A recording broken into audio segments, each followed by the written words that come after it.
So let's start with Marcus. Where are you originally from? I'm originally from UK. I grew up around London most of my life. I now live in Warwick, which is in the Midlands. And I'm here in Philadelphia training with Eric Riley, who's been helping me in my game for the last 2-3 years. I come here as much as I can.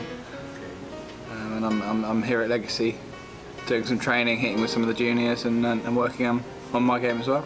Okay. So, Marcus, how long have you been a professional tennis player now? I got my first points when I was 16, so nearly 12 years ago now. I've been pro, but I've been playing a pro schedule for 14-15 years. Okay. I know some of our viewers may be familiar with some things happened for you a little while ago on the ATP World Tour.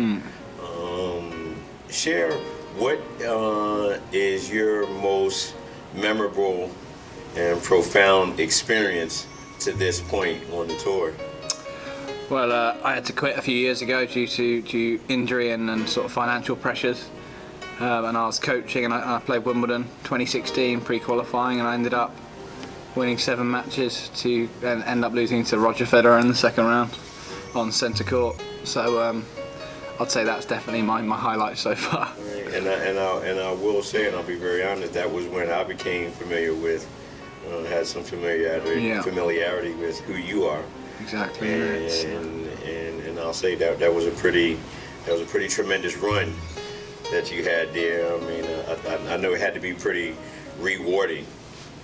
And I know during that time you were the talk of the tennis world at that time. So congratulations on that. What you very much. So where are things for you right now? What do the next couple months, 6 months look like for you on tour and what you're doing?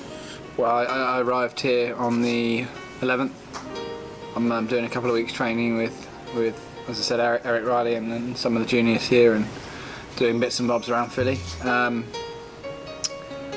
then play my first tournament 29th, just starting futures at the moment. I had some elbow problems last year, so I'm going to try and stay injury free, and then I end up going to Canada in the end of February, and then Guadeloupe. So I'm hoping to start with futures and end up playing sort of the Challenger and ATP Tour as the year progresses. Okay. So obviously, Marcus, you've been able to spend a little bit of time here already at Legacy and seeing all of our levels of players that we train here, but more so specifically to our high performance and our maximum performance level players. And thinking about what your journey had been like prior to becoming a pro. And obviously, I mean, a lot of our kids have aspirations one day to turn pro. I would ask you to share maybe one or two insights that you think would be beneficial to them as they are embarking on their journey to hopefully one day be on the WTA or ATP tour. I'd say for me the most important thing is to continue the effort and accepting that sometimes you're going to try hard. Results don't always come immediately, and if it's very tough on the tour and playing matches, especially as a junior. You work very hard, and a lot of time you're not rewarded, but eventually it does pay off. So when thinking about that, just kind of specifically on that point that you're making right there, specifically saying that how tough that it is. What for you did you find most challenging during that particular time as you were transitioning to trying to become a tour level player? So for me it was difficult. I was number 14 in the world as a junior, number 1 in the UK under 18. So I was obviously winning a lot of matches. I lost every single week. I didn't win a pro tournament until I was 23, 24. So how long had you been on tour at that time? 6-7 years. 6-7 years.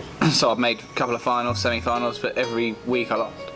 And sometimes you go for a run of 4 or 5 tournaments without a win, or 1 or 2 wins, and they're the tough times to get up and train the next day. when you're by yourself.